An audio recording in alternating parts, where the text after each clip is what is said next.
చిత్రోదకు స్వాగతం మిత్రులారా. ఈ వాయిదాలో అండి మనం మాట్లాడుకునే అంశం భార్యాభర్తల మధ్య ఇలా కోర్ట్ కేసెస్ నడుస్తూ ఉండగా ఇద్దరిలో ఎవరైనా సరే ఒక ప్రాపర్టీ ఆర్ ఒక ఇల్లు కొనుక్కోవచ్చా, ఒకవేళ కొంటే దాని తాలూకా పరిణామాలు ఎలా ఉంటాయి. సింపుల్గా చెప్పాలంటే అండి, భార్య కానీ భర్త కానీ సింపుల్ స్ట్రైట్ ఫార్వర్డ్ ఆన్సర్, మీ మధ్యన కేసులు నడుస్తూ ఉండగా ఇల్లు కొనటం లాంటి పనులు అస్సలు చేయొద్దు. ఒకవేళ కొనాల్సి వస్తే అవతల వాళ్ళకి తెలియకుండా కొనుక్కోండి. కొన్న తర్వాత కూడా తెలియకుండా ఉండేటట్టు కొనుక్కోండి. ఎందుకేంటి తమరు బొందా, కేసులు ఉన్నాయి కదా.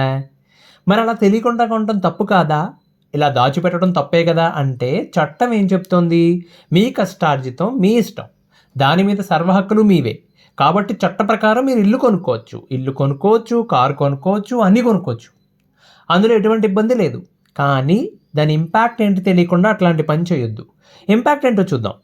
ఓకే, మనం ఈ వాయిదాలోనండి భార్య మీద కానీ భర్త మీద కానీ ఇలాంటి ఒకవేళ ప్రాపర్టీ కొంటే, వాళ్ళు విడిపోయి దూరంగా ఉంటూ కేసులు నడుస్తున్నప్పుడు ప్రాపర్టీ కొంటే ఇంపాక్ట్ ఏంటి, లేదు నాకు వేరే మార్గం లేదు, నా దగ్గర ఇంత క్యాష్ ఉండింది నేను కొనాలి అని అనుకున్నప్పుడు తీసుకోవాల్సిన జాగ్రత్తలు ఏంటి, అవి రెండు చూద్దాం. సో భర్త సైడ్ నుంచి అండి, మొదటగా మెయింటెనెన్స్ ఇంకా అలిమోని అంటే భరణం, దీని మీద చాలా ప్రభావం ఉంటుంది. ఇప్పుడు మా ఆయనకు ఒక మంచి ఉద్యోగం ఉంది, 2 ఇళ్ళు ఉన్నాయి, నేను కాకుండా ఇంకో 2 గర్ల్ ఫ్రెండ్స్ ఉన్నారు అనేసి ఉద్యోగం ఉన్న విషయం, 2 ఇళ్ళు ఉన్న విషయం ప్రూవ్ చేసేస్తే మెయింటెనెన్స్ చాలా ఎక్కువ పడుతుంది కదండి. మీరు ఒక ప్రాపర్టీ కొంటే అది మీరు కొన్నట్టు మీ భార్య ప్రూవ్ చేసేస్తే కోర్టు అడిగే ప్రశ్న ఒకటే, నువ్వు ఒక కొత్త ఇల్లు కొన్నప్పుడు మెయింటెనెన్స్ ఎందుకు ఇవ్వలేవు, రైట్? 60 లక్షలు పెట్టో, 70 లక్షలు పెట్టో, ₹1 కోటి పెట్టో ఒక కొత్త ఇల్లు కొన్నప్పుడు మెయింటెనెన్స్ ఎందుకు ఇవ్వలేవు? లాజికల్ కదా అది. దానికి సమాధానం ఎక్కడుంది? కాబట్టి మెయింటెనెన్స్ విషయంలో కానీ అలిమోని విషయంలో కానీ మీ స్టాండ్ వీక్ అయిపోతుంది. అంటే మీరు ఏం ఆర్గ్యూ చేయాలో కూడా ఆర్గ్యుమెంట్ పాయింట్ ఉండదు. లేనిపోని ప్రశ్నలకు సమాధానాలు వెతుక్కోవాలి. ఫస్ట్ పాయింట్ ఇది. ఓకే, మీరు అనొచ్చు వాళ్ళు ఎన్ని వేషాలు వేసినా నా డబ్బులు నా ప్రాపర్టీ నా ఇష్టం కదా, కరెక్టే. కానీ వాళ్ళు ఏం చెప్పొచ్చో తెలుసా? భార్యకి పే చేయకుండా తప్పించుకోవడం కోసం, అంటే మెయింటెనెన్స్ పే చేయకుండా తప్పించుకోవడం కోసం భర్త అనేవాడు ఆదాయాన్ని దారి మళ్లిస్తున్నాడు. ఇంటి పేరుతో లోన్ తీసుకుని అది కూడా నెల నెల ఖర్చులు ఈఎంఐలో భాగంగా చూపించి మెయింటెనెన్స్ తగ్గించుకునే ప్రయత్నం చేస్తున్నారని అనుకోండి. అప్పుడు ఏం చూస్తారు? మీరు ఇల్లు కొన్న టైమింగ్ ఏంటి అని చూస్తారు. అది కనుక వాళ్ళు వేసిన అలిగేషన్కి మ్యాచ్ అయింది అనుకోండి, అప్పుడు ఏమవుతుంది? అప్పుడప్పుడు తాండ్రా ఆవకాయ తాండ్రా అనమాట. సరే, కొంతమంది ఇంకా నెక్స్ట్ లెవెల్కి వెళ్తారు. ఏం చేస్తారు? ఇంజెక్షన్ ఆర్డర్ కానీ స్టే ఆర్డర్ తీసుకురావడం కోసం కానీ ట్రై చేస్తారు. ఎందుకు తెస్తారండి అలాగా? అలా ఇచ్చేస్తారా? ఎందుకు ఇవ్వరు?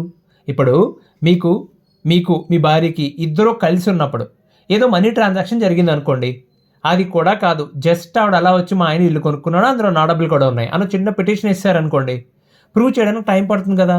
ఈలోపు మీ పరిస్థితి అంటే కోర్టు మీ ప్రాపర్టీని సీజ్ చేయలేదు, కానీ ఇంజెక్షన్ ఆర్డర్ ఇచ్చింది అనుకో. అంటే ఇంజెక్షన్ ఆర్డర్ అంటే ఏంటండి? ఆ ప్రాపర్టీని మీరు అమ్మలేరు, ట్రాన్స్ఫర్ చేయలేరు, లోన్ ఏమన్నా అప్లై చేయాలంటే అవ్వదు, ఎందుకంటే లీగల్ లిటిగేషన్ ఉందని చెప్తారు.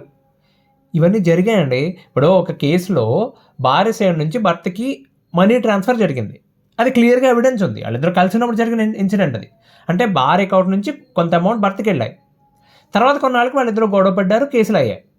ఇప్పుడు భర్త కొన్న ఇంటికి అదే టైంలో ఆయన ఇల్లు కొన్నాడు. ఓకే, డబ్బులు తను కూడా ఇచ్చినట్టు కంప్లైంట్లో రాసింది ఆవిడ. కానీ అప్పుడు ఆ డబ్బులు ఎందుకు పంపారు ఆవిడ చెప్తా. ఆ ఇల్లు కొనే టైంలోనే వాళ్ళకి డౌన్ పేమెంట్ కావాల్సి వస్తే భర్తకి సంబంధించిన ఒక చిన్న ల్యాండ్ ఉంటే ఆ ల్యాండ్ అమ్మారండి. అందులో వచ్చిన డబ్బులు కొత్త ఇంటికి వాళ్ళు డౌన్ పేమెంట్ కట్టేశారు. మిగిలిన వాటితో ఆమెకి ఎప్పటి నుంచో ఉన్న కోరిక వడ్డాణం కొనుక్కోవాలని చెప్పి, ఆ వడ్డాణం కొనుక్కున్నా అన్నప్పుడు ఒక 4,50,000 తగ్గినాయి.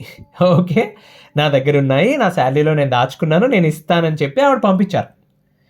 ఓకే, అప్పుడు డబ్బులు పంపించినప్పుడు స్టోరీ వేరే. తర్వాత వాళ్ళు గొడవలు అయ్యి విడిపోయి కేసులు అయిన తర్వాత ఈ కంప్లైంట్ ఇచ్చిన పరిస్థితుల్లో ఆ వడ్డాణం కొన్న రిసిప్ట్ కానీ ఆ వడ్డాణం కానీ 2 భర్త దగ్గర లేవు, భార్య దగ్గర ఉన్నాయి.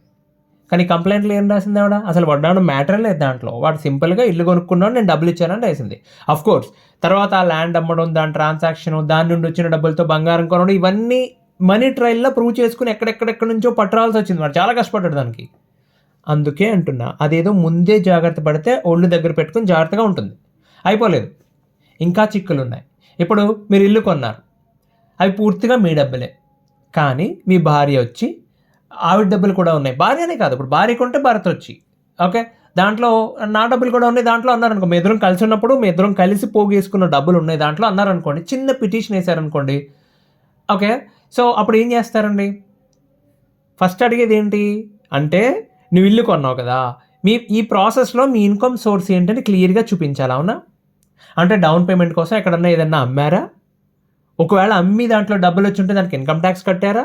ఇవి అడగొచ్చు కదా. మహారాష్ట్రలో కేసు జరిగిందండి. ఇల్లు కొనుక్కున్నా సరే డౌన్ పేమెంట్ 25 lakhs అంటున్నావు, దాని తాలూకు అకౌంట్ ఏదని అడిగారు. మరి మీ శాలరీ నుంచి వచ్చింది అయితే కనుక, ఇప్పుడు సింపుల్ అండి, మీ దగ్గర డబ్బులంతా వైట్ మనీనే అయితే, మీ శాలరీ నుంచి వచ్చింది అనుకోండి, మీకు నెల నెలా ఖర్చులే కాకుండా దాచుకునేంత డబ్బులు ఉన్నాయన్నమాట. బేసిక్ రాజా మెయింటెనెన్స్ అంటారు.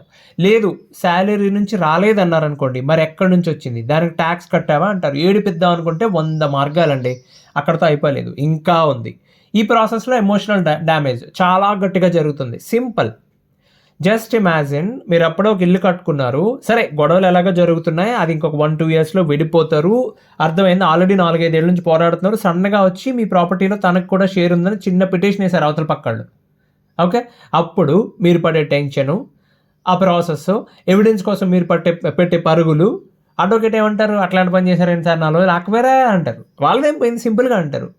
అప్పుడు ఏమవుతుంది, సెటిల్మెంట్ కూర్చున్నప్పుడు ఆ టాక్స్లో మీది కొంచెం లోయర్ హ్యాండ్ అవుతుంది, వాళ్ళది అప్పర్ హ్యాండ్ అవుతుంది, అంతే కదా, సమర్పించుకోవాల్సిన పరిస్థితి. ఇవ్వండి ఒక సైడ్ చూస్తే, భార్య సైడ్ నుంచి ఏముంటుంది ఇంపాక్ట్ అంటే, దాదాపు ఇవే కారాలు ఉంటాయి, పెద్ద కొత్తవేం కాదు. మెయింటెనెన్స్ లేక మీరు మెయింటెనెన్స్ అడిగినప్పుడు ఎందుకు చాలా వీక్ అయిపోతారు వాళ్ళు, ఎందుకంటే భార్య దగ్గర ఎనఫ్ మనీ ఉంది, డబ్బు లేదు, అప్పులు ఉన్నాయని చూపించడం కోసం ఇల్లు కొనుక్కున్నారు ఆవిడని చెప్పి ప్రూవ్ చేయొచ్చు. ఇప్పుడు భర్త సైడ్ ఎలా అయితే ఇల్లు కొన్న టైమింగ్ ముఖ్యమో, భార్య సైడ్ కూడా అంతే, ఇల్లు కొన్న టైమింగ్ చాలా ముఖ్యం. ఇప్పుడు నెక్స్ట్ ఏంటి, నేను నా భార్య కలిసి ఉన్నప్పుడు ఆ ఇంటి మీద ఇన్వెస్ట్ చేశాము, ఇద్దరు డబ్బులు ఉన్నాయి, మీ భర్త వచ్చి చిన్న పిటిషన్ వేశారనుకోండి, అదొక గోల, రైట్? అలా కాకుండా సేమ్ హస్బెండ్ అడిగినట్టే వైఫ్ని కూడా అకౌంట్ ఏదైనా అడిగితే, మీరు కొన్న ఇంటికి అకౌంట్ ఏదైనా అడిగితే డీటెయిల్గా అడుగుతారు కదా, కంప్లీట్ మనీ ట్రైల్.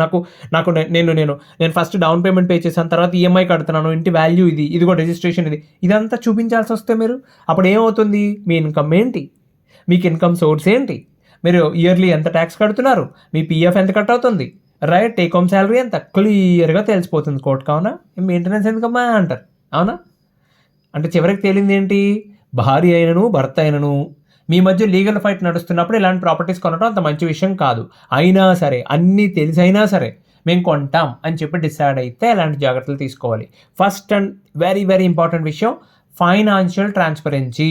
అంటే ట్రాన్సాక్షన్ చాలా క్లియర్గా ఉండాలి, ఎండ్ టు ఎండ్. అంటే రేపు ఎప్పుడైనా లీగల్ ఇష్యూ అయ్యేలా ఉంటే ఒక్క అఫిడవిట్తో అది మొత్తం ఎగిరిపోవాలి, అనవసరపు లిటిగేషన్ ఉండకూడదు. అంటే ఎక్స్ప్లెయిన్ చేయగలగాలి, ఇదిగో బాబు ఈ ప్రాపర్టీ నా పేరు మీద ఉంది, పలానా టైంలో కొన్నాను, డౌన్ పేమెంట్కి ఇంత డబ్బులు పలానా చోట నుంచి వచ్చాయి, తర్వాత నెల ఇంత వాయిదా కడుతున్నాను, ఇదంతా కూడా నేను ఇన్కమ్ ట్యాక్స్ పే చేసి నా దగ్గరికి వచ్చిన వైట్ మనీనే. అంటే కొంతమంది తెలివి ఎక్కువయ్యండి, తల్లి పేరు మీద తండ్రి పేరు మీద పెడుతుంటారు ఆ ప్రాపర్టీని, పెట్టొచ్చు, తప్పలేదు, ఎప్పుడు మీరు ఒక్కరే సంతానం అయితే. అలా కాకుండా మీకు అన్నదమ్ములు అక్క చెల్లెళ్ళు ఉండి అప్పుడు మీ భార్యతోనో భర్తతోనో గొడవయ్యి ఆ ప్రాపర్టీని తీసుకెళ్ళి మీ తల్లిదండ్రుల మీద పెడితే మీ సిబ్లింగ్స్తో పోరాటం చేయాల్సి వస్తుంది. ఇదే పోరాటం రేపు డబ్బుల గురించి, సంచి లాభం చిల్లు దొబ్బినట్టు అవుతుందన్నమాట, మొదటికే మోసం వస్తుంది. కాబట్టి అట్లాంటి పని చేయకండి. నెక్స్ట్, ఇల్లు కొంటుంటే మరీ లగ్జరీ ప్రాపర్టీ జోలికి వెళ్ళకండి. సార్ 1,80,00,000 చెప్తున్నాను సార్, మనం తెలిసిన వాళ్ళే 1,50,00,000 ఏం మాట్లాడుతున్నాయా, ఓ పక్కన గొడవలు జరుగుతుంటే చిత్త కొట్టేసుకుంటున్నారు. రూమ్ ఆవిడ కోర్టుకి ఆవిడ మెయింటెనెన్స్ అడుగుతున్నారు, నెల 75,000 కావాలని అడుగుతారు. నువ్వు 1,70,00,000 1,50,00,000 పెట్టి నువ్వు ప్రాపర్టీకి ఉంటే అది కోర్టులో తెలిస్తే ఎట్లుంటుంది ఆ విషయం, రైట్? అంత లగ్జరీ ఇల్లు కొన్న తర్వాత మెయింటెనెన్స్ ఎంత, నీకు జూజూబీ అంటారు కోర్టు, అంతే కదా. అమ్మాయిని కూడా సేమ్, నీకెందుకమ్మా అంత పెట్టి డబ్బు ఇల్లు కొనుక్కుని, అంత పెట్టి కారు కొనుక్కున్నావు, నీకెందుకమ్మా ఇవాళ మెయింటెనెన్స్ అని అడుగుతారు కదా. తర్వాత ఒకవేళ ఈఎంఐ పెట్టుకున్నారు అనుకోండి, మంత్లీ ఈఎంఐ, అది కూడా మన తెలివితేటలో అతి తెలివి చూపిస్తూ ఉంటారు. అంటే ఒక కేసులో చూసా అండి, ఆయన శాలరీ ఎగ్జాక్ట్ 1,02,000 1,03,000 ఉంది, మెయింటెనెన్స్ 85,000. అంటే మెయింటెనెన్స్ అంటే ఈఎంఐ 85,000 ఉంది, ఒకే ఒక లోన్కి సంబంధించి ఈఎంఐ 85,000 ఉంది. అది కోర్టు ఎలా నమ్ముతుందండి అసలు, నమ్మేట్టుగా ఉందా అసలు? అది ఖచ్చితంగా ఒక వీడు ఏదో దాయడానికి ట్రై చేస్తున్నాడు. అదొకటి జాగ్రత్తగా చూసుకోండి ఆ విషయంలో, మరీ అతి తెలివి పనికిరాదు. నెక్స్ట్, ఒకవేళ మీరు ఇల్లు కొన్నారు, ఆ అవతల వాళ్ళకి తెలియకుండా సైలెంట్గా మీ పని మీరు చేసుకోండి, అంతేగాని కొన్నానమ్మా నేను ఇల్లు అని చెప్పి గృహప్రవేశాలు చేయటం, ఇల్లుకి కూయొద్దు. ఒకవేళ ఆ విషయం అవతల వాళ్ళకి తెలిసిపోయి ఆ కొత్త ఇల్లు అడ్రస్తో సహా కోర్టు కాగితాల్లోకి ఎక్కితే ఏ కేసులో అయినా సరే, ఏ సందర్భంలో అయినా సరే మీరు ఆ ప్రాపర్టీ గురించి మాట్లాడాల్సి వస్తే చాలా కన్సిస్టెంట్గా, ఎటువంటి కాన్ఫ్లిక్ట్స్ ఉండకూడదు, చాలా కన్సిస్టెంట్గా అదే విషయం మాట్లాడాలి, కరెక్ట్గా మాట్లాడాలి. రైట్. సరే, ఇప్పుడు ఇల్లు కొనొద్దు అంటున్నాడు, మరి వచ్చే ఆదాయం ఏం చేయాలి? ఇప్పుడు వీళ్ళకి శాలరీ వస్తుందండి, భార్య అయినా భర్త అయినా ఉద్యోగాలు చేసుకుంటున్నారు, ఇద్దరు వాళ్ళకి శాలరీ వస్తుంది, మంత్లీ ఎంతో కొంత 10,000 15,000 పోనీ 20,000, ఇంకొంచెం డబ్బులు ఉన్న వాళ్ళైతే ఒక 50,000 మిగులుతుంది. ఏం చేయాలి మరి దీన్ని? ఇల్లు కొనొద్దని నేను చెప్పట్లేదండి, ప్రస్తుతానికి వాయిదా వేసుకోండి, 100 రకాలు ఉన్నాయి వేరే మార్గాలు, అది పెట్టుకోండి. రైట్. ఇప్పుడు ఇలా సంపాదించిన వాటిల్లో ఇల్లు కొనాల్సిన పరిస్థితుల్లో లిటిగేషన్కి దూరంగా ఉండాలి అంటే ఏం చేయాలి? బెస్ట్ ఎగ్జాంపుల్స్ ఉన్నాయి నా దగ్గర, కేస్ స్టడీస్, 2 కేస్ స్టడీస్ ఉన్నాయి. నా తర్వాత వాయిదాలో మాట్లాడదామండి. వాళ్ళు ఏం చేశారు, ఒక భార్య తను ఎంత తెలివిగా హ్యాండిల్ చేసింది, తన దగ్గర డబ్బులు ఉన్నాయి ఫుల్గా, అలాగే ఒక భర్త వాళ్ళ దగ్గర డబ్బులు ఉన్నాయి, ఆ డబ్బులు ఎలా వచ్చినాయి అన్నది కూడా చాలా సర్ప్రైజింగ్ అనిపిస్తుంది మనకి. సో ఏం చేశారనేది మనం నెక్స్ట్ వాయిదాలో మాట్లాడదాం. అంతవరకు సెలవు, ధన్యవాదాలు.